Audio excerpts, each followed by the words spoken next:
नमस्कार दोस्तों, स्वागत है आपका इंडियन स्टडी के हिंदी यूट्यूब चैनल में।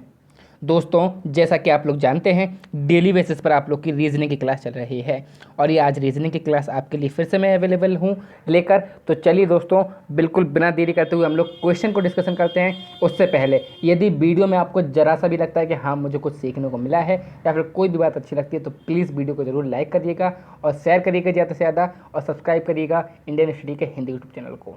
साथ ही साथ दोस्तों, आप लोग के लिए यूपी जीके की क्लास और मैथ की क्लास ये भी आप लोग के लिए स्टार्ट कर दी गई है। मैथ की क्लास का जो टाइमिंग है वो शाम के 6 AM पर है और ये टाइमिंग आप लोग के लिए रखी जा रही है। तो अब कुल मिलाकर आप लोग के लिए 6 क्लास चल रही हैं एक दिन में और ये काफ़ी आप लोग के लिए अवेलेबल है और आप लोग पढ़ना चाहो तो आप लोग आराम से पढ़ सकते हो, तैयार कर सकते हो अपने आप को और एग्ज़ाम अपना क्वालिफाई कर सकते हो। परंतु आपको पढ़ना होगा, आपको पढ़ना होगा और ज़रूर पढ़ना होगा। ये आपके ऊपर शर्त होनी चाहिए। हमारा शर्त थी, हमसे आप लोग बोल रहे थे कि सर मैथ की वीडियो लाइए, मैथ की वीडियो ला दिए हैं। सर यूपी जीके की वीडियो लाइए, यूपी जीके की वीडियो ला दीजिए।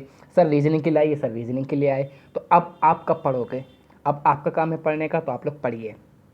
उस आकृति की पहचान कीजिए जो मेज, कुर्सी तथा फर्नीचर के संबंध को सही ढंग से सरवाती है। तो देखिए, इसका बिल्कुल सही आंसर हो जाएगा ऑप्शन ए, क्योंकि मेज जो फर्नीचर है उसी के अंदर मेज और कुर्सी आएगी। कौन सी उत्तर आकृति प्रश्न आकृति के प्रतिरूप को पूरा करेगी? अब देखिए यहाँ पर आपको क्या क्या दिख रहा है और यहाँ पर आंसर सही क्या होना चाहिए। तो सबसे पहले तो एक ऐसा गोला आएगा, ठीक है, फिर एक यहाँ पर ऐसा आएगा, तो अब आप देखिए यहाँ पर, और फिर एक ये आएगा, ठीक है, और यहाँ पर ये त्रिभुज सा और ये बना बना आएगा। तो देखिए ये सिर्फ हमको किस में दिख रहा है? ये हमको दिख रहा है ऑप्शन ए में, यानी कि ऑप्शन ए यहाँ पर बिल्कुल सही आंसर हो जाएगा। तो ऑप्शन ए में हमको ये दिख रहा है। ए डी की माँ है और बी की बहन है। बी की एक बेटी सी है जो एफ से विवाहित है। जी ए का पति है, तदनुसार जी का डी से क्या संबंध है? इंपॉर्टेंट क्वेश्चन है, अच्छे से क्वेश्चन बस करना है। तो बिल्कुल सिंपल तौर पर आपको सभी को पता है ए डी की माँ है, तो ये कोई डी पर्सन है जिसकी माँ कौन है? ए है। अब माँ है तो हम त्रिभुज से डिनोट करेंगे, ठीक है। और बी की बहन है, ये बी की बहन है, तो ये बी, अब हमें नहीं पता बी मेल है या फीमेल, हमने बी की बहन मान दिया है। बी की एक बेटी सी है, इसकी एक बेटी है, देखिए बेटी है तुमने त्रिभुज में लिख दिया है। जो एफ से विवाहित है, अब विवाहित है तो ये पुरुष होगा, जाहिर सी बात है एफ पुरुष होगा।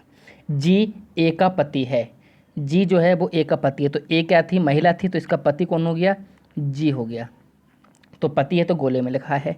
तदनुसार जी का डी से क्या संबंध है? जब ए का पुत्र डी है, ए जी डी की माँ है, तो जी डी का पिता हुआ, यानी कि ऑप्शन से यहाँ पर बिल्कुल सही आंसर हो जाएगा। निम्न प्रश्नों में से निम्नलिखित विकल्पों में से वह शब्द चुनिए जो दिए गए शब्द के अक्षरों के अनुसार प्रयोग करके नहीं बनाया जा सकता है।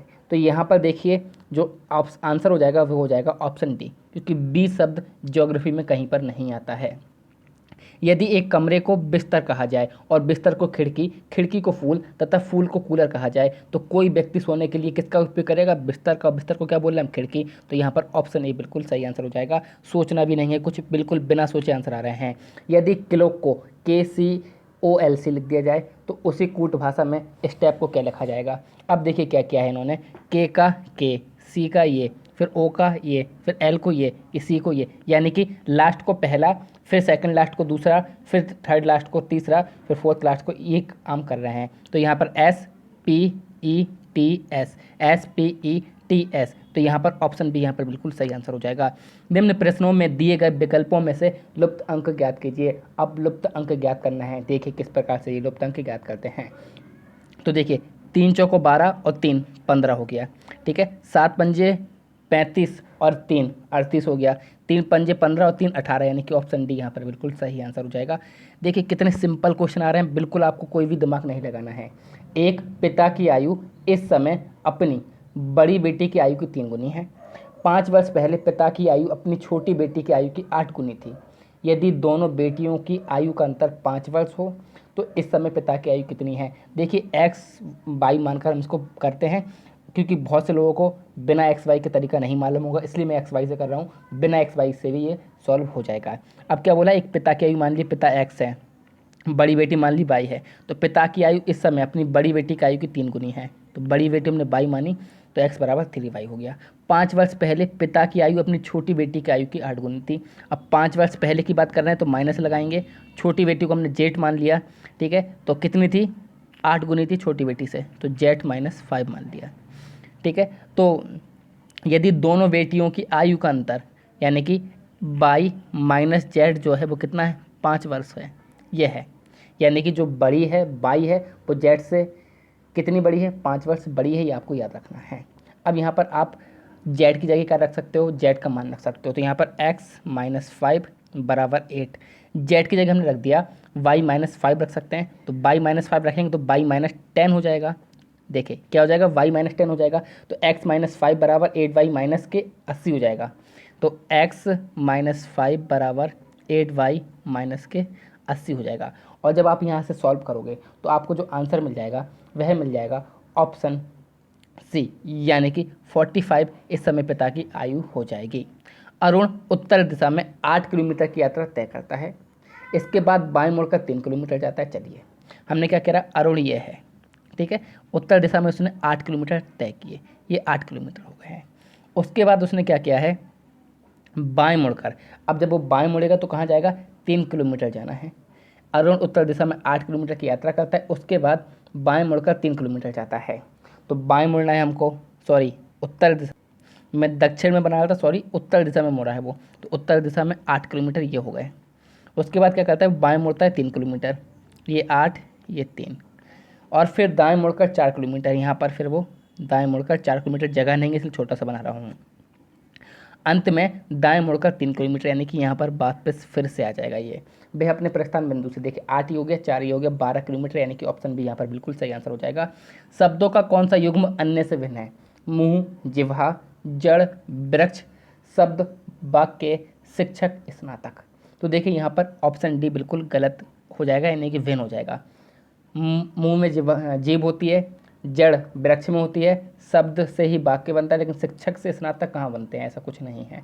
निम्न में से क्या विसंगत है, यानी कि मेल नहीं खाता है, तो देखिए माउस, मॉनिटर, सीपीयू और टेलीफोन, तो टेलीफोन सबसे अलग दिख रहा है, यानी कि ऑप्शन सी यहाँ पर बिल्कुल सही आंसर हो जाएगा। डॉक्टर जैसे स्टेथोस्कोप से संबंधित है वैसे ही पेंटर किससे संबंधित है, तो अब आपको पता होगा पेंटर किससे संबंधित है, तो बुरुश से संबंधित है, यानी कि ऑप्शन बी इसका बिल्कुल सही आंसर हो जाएगा। डॉक्टर स्टेथोस्कोप से क्या करते हैं, मरीज की जांच करते हैं, उसी प्रकार पेंटर क्या करते हैं, बुरुश से पुताई करते हैं। घृणा जैसे प्रेम से संबंधित है वैसे ही सृजन करना किससे संबंधित है, तो सृजन माने कि सजाना, और सी यानी कि नष्ट करना, यहाँ पर बिल्कुल सही आंसर हो जाएगा। नाविक जैसे जहाज से संबंधित है वैसे ही वकील किससे संबंधित है। अब देखिए ऐसे क्वेश्चन में कभी कभी कन्फ्यूजन हो जाती है, तो जो वकील है ना वो न्यायालय से संबंधित है, यदि न्यायालय नहीं होगा तो वकील नहीं चलेगा, इसी प्रकार से जहाज नहीं होगा तो नाविक कैसे बैठेगा। श्रृंखला की अगली आकृति याद कीजिए, पहले गोला, फिर उसमें एक हमने कह दिए लाइन दे दिए, फिर हमने नीचे लाइन दे दिए, यानी कि आउटर पर लाइन दे दिए, और यहाँ पर अब देखना है, तो यहाँ पर देखो क्या हो जाएगा, हाँ तो यहाँ पर ऑप्शन सी यहाँ पर बिल्कुल सही आंसर हो जाएगा। अब कैसे पता चला, तो जो रेखाखंड है वो दक्षिणावर्त घूम रहा है, पहले यहाँ पर फिर यहाँ पर, अब यहीं पर ये ऊपर आएगा। ओके, नेक्स्ट क्वेश्चन, दिए गए विकल्पों में से संबंधित आकृति को चुनिए। अब संबंधित आकृति को चुनना है हमको, तो ये है हमारी प्रश्न आकृतियाँ, ठीक है, अच्छे से देख लीजिए क्या क्या है प्रश्न आकृति में। एक गोला, एक त्रिभुज, एक वर्ग, एक त्रिभुज, एक वर्ग, एक गोला, एक गोला, एक त्रिभुज, एक वर्ग। अब यहाँ पर क्या होना चाहिए, एक गोला, एक त्रिभुज, एक वर्ग होना चाहिए, लेकिन यहाँ पर क्या है, गोला जो है वो बिल्कुल कलरफुल है, यानी कि ठोस मान सकते हैं, यहाँ पर सॉलिड नहीं है, ऐसा मान सकते हैं। तो अभी हमारा बताइए इसका सही आंसर क्या हो जाएगा, तो देखिए इसका बिल्कुल सही आंसर हो जाएगा हमारा ऑप्शन बी। देखिए यहाँ पर आपको दिख रहा होगा, एक गोला, एक त्रिभुज, और अब ये क्या हो जाएगा, हमारा भरा हुआ हो जाएगा, यानी कि ऑप्शन बी यहाँ पर बिल्कुल सही आंसर हो जाएगा।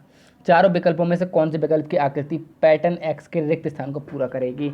अब देखिए पैटर्न दिया गया है, अब ये पैटर्न मैं आपको नहीं बता सकता हूँ, क्योंकि यहाँ पर आपको समझाना थोड़ा सा डिफिकल्ट हो जाएगा, क्योंकि मैं ना तो फेस टू फेस हूँ, ना ही मेरे पास 3D कैमरा है या फिर 3D इमेज है। यहाँ पर मैं सिर्फ आपको आंसर बता सकता हूँ, तो इसका बिल्कुल आंसर हो जाएगा ऑप्शन बी। यहाँ पर आंसर क्या हो जाएगा, ऑप्शन बी इसका बिल्कुल सही आंसर हो जाएगा। और यदि आपको देखना भी है तो मैं आपको और बता देता हूँ, देखिए जिस प्रकार से ये इस प्रकार से आया, ये इस प्रकार से आया, ये इस प्रकार से आया, तो ये इस प्रकार से हो जाएगा। नेक्स्ट क्वेश्चन, तीन आकृतियों एक्स वाई तथा जेड का एक समूह नीचे दिया गया, यानी कि कागज वाला क्वेश्चन है, जिस प्रकार से दिया गया है उसी प्रकार से हमको खोलना है। तो इन्होंने पहले इस साइड से मोड़ा, फिर उन्होंने इस साइड से मोड़ा, अब इन्होंने ये कट कर दिया। अब जब कट करेंगे तो हमको इसी को खोलना है। और जब हम खोलेंगे इसको तो देखिए हमको जो आकृति मिलेगी ना, देखिए क्या है, जेड के खुले रूप से सर्वाधिक परिदृश्य है। तो यहाँ पर देखिए खोलो आप, यानी कि पहले हमने क्या किया, एक कागज़ था चौकोर, उसको हमने मोड़ा। अब मैं आपको बता नहीं सकता हूँ कि वाई फेस नहीं हूँ, फेस कैम नहीं है, तो मैं आपको नहीं बता सकता हूँ। तो यहाँ पर जो बिल्कुल सही आंसर हो जाएगा मैं आपको बता सकता हूँ, ऑप्शन से यहाँ पर बिल्कुल सही आंसर हो जाएगा। नेक्स्ट क्वेश्चन, एक पासे की दो स्थितियाँ नीचे दिखाई गई हैं, जब 4 तली पर होगा तो शीर्ष पर कौन संख्या होगी। और ये पासा आपका ये रहा है। अब वो ये बोल रहे हैं 4 क्या होगा, तली पर होगा तो शीर्ष पर कौन सी संख्या होगी। आप कुछ नहीं करिए, एक को लेकर घुमा दीजिए। तो 1 2 3, यहाँ से 1 6 5, एंटी क्लॉकवाइज घुमाएं तो 3 का विपरीत 5, 2 का विपरीत 6, 3 का विपरीत 5, 2 का विपरीत 6, तो 1 का विपरीत क्या हो जाएगा, 4 हो जाएगा। तो यानी कि 4 के विपरीत कौन होगा, ऑप्शन ए यानी कि 1 होगा। नीचे दी गई आकृति में कितने वर्ग हैं, मैंने आपको बताया। वर्ग गिनने के लिए आप लोग क्या करना चाहिए, सिर्फ नंबरिंग कर लेना चाहिए पॉइंट की, और फिर यहाँ से आपको गिन लेना चाहिए। तो आपको जो मिलेंगे वो 18 वर्ग यहाँ पर मिलेंगे। आई होप वीडियो समझ में आई होगी। तो प्लीज़ वीडियो को लाइक करिए, शेयर कीजिए, सब्सक्राइब कीजिए इंडियन स्टडी के हिंदी यूट्यूब चैनल को। Thank you all of you. जय हिंद, जय भारत।